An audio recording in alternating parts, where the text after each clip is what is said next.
Hello les étoiles. En cette nuit de pleine lune magistrale, je vous propose le message intuitif des cartes Guérir avec les anges de Dorine Virtue. Parce que c'est ce jeu qui m'a semblé le plus juste pour cette météo du 6e sens des 9 jours à venir. Très spirituel, me direz-vous encore? Et oui, les temps sont spirituels, comme le disait Malraux. Et cela fait partie de l'évolution de ce 3e millénaire dans lequel nous avons, il y a longtemps, très longtemps peut-être, choisi de nous incarner. Le mot spirituel à l'origine vient de spiritus, qui veut dire l'esprit, le souffle.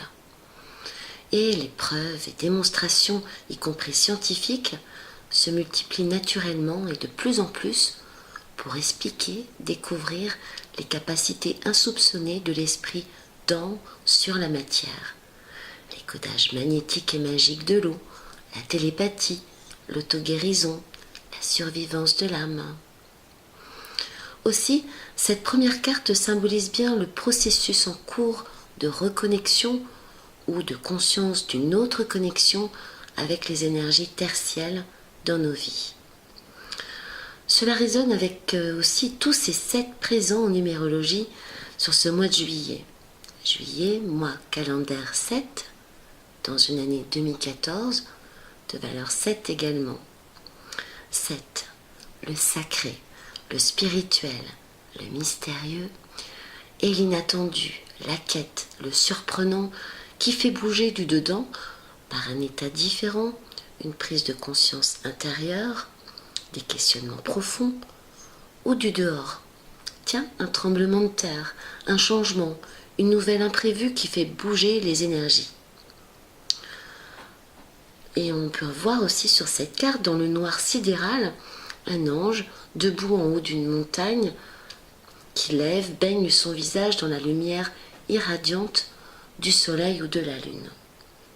On ne sait pas très bien, et en ce moment, c'est vrai que la lune est éclairée du soleil pendant la nuit, la lune est en Capricorne, qui est à l'opposé de la position naturelle de la lune qui est en Cancer, qui est maîtresse du signe du Cancer. Donc il y a un effet amplificateur, miroir, très très puissant. Donc après cette méga pleine lune, vous pouvez ressentir dans tout ça une certaine confusion régner en vous. Où je vais, où je suis, et plein de sentiments, des myriades d'émotions, parfois décousues. Aussi, le conseil de cette lame est méditer, étudier, intégrer cette expérience, réajuster votre cap sur votre nord intérieur, votre mission de vie. Trouvez votre axe de confiance, de connexion personnelle tertielle dans vos gestes, dans votre vie. Et voyez les modifications qui vont découler de votre focus, qui est renouvelé, qui est réaffirmé dans cette connexion-là. Et l'impact aussi de cet alignement corps-esprit dans votre entourage, dans votre vie relationnelle.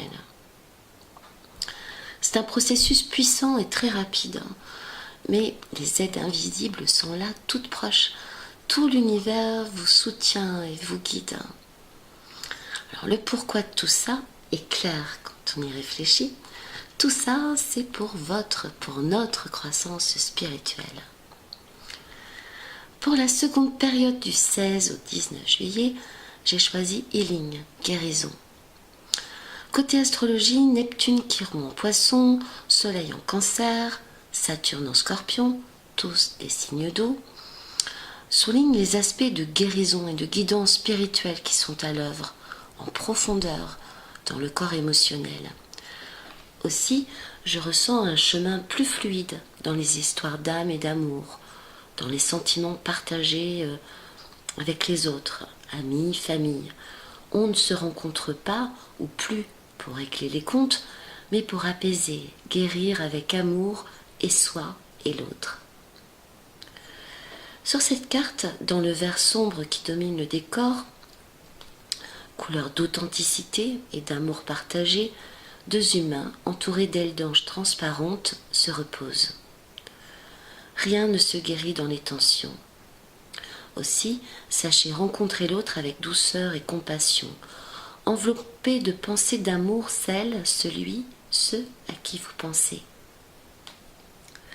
En numérologie, ce mois de juillet 2014, 7 plus 7, 14, correspond dans les tarots à l'ange de la tempérance, qui parle de rééquilibrage, de recalibrage de vos énergies yin-yang, actives, réceptives, et de ce besoin de se poser hors des paramètres stressants, terrestres, afin d'apaiser et de guérir les souffrances, les peines et les peurs.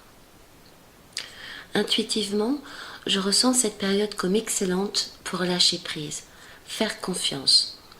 Tout arrive au moment idéal, ce qu'il faut se dire, afin de résoudre les problèmes. Et je ressens aussi une période excellente pour donner ou recevoir des soins holistiques, énergétiques. Par la force des pensées, par la force du vent, la puissance des ondes, votre guérison et vos dons de guérison apportent à beaucoup plus d'êtres que vous n'imaginez des ondes d'amour, de paix et de joie. L'arbre, à l'horizon, suggère des phénomènes de guérison impactant votre arbre de vie, vos racines familiales, vos mémoires karmiques, et porte aussi les fruits de votre vie future et des générations à venir. Donc c'est un travail très très puissant, mine de rien, qui s'accomplit. Pour conclure, la troisième carte du 19 au 22 le confirme. Votre ange gardien vous accompagne, vous aime, vous soutient inconditionnellement. Quelles que soient vos erreurs, vos incertitudes, vos turpitudes, vos prises de tête, vous n'êtes jamais, jamais seul. Fermez les yeux quelques secondes et ressentez dans votre cœur ce murmure, cette caresse étrange, cette présence de vos anges. Et quelque part, c'est vrai, nous sommes aussi, comme le dit Zazie, tous des anges. Alors, dans cette période où les fleurs du ciel et de la terre mélangent leurs parfums, leurs vibrations, retrouvez vos ailes. À tout bientôt. Ciao, Angelo.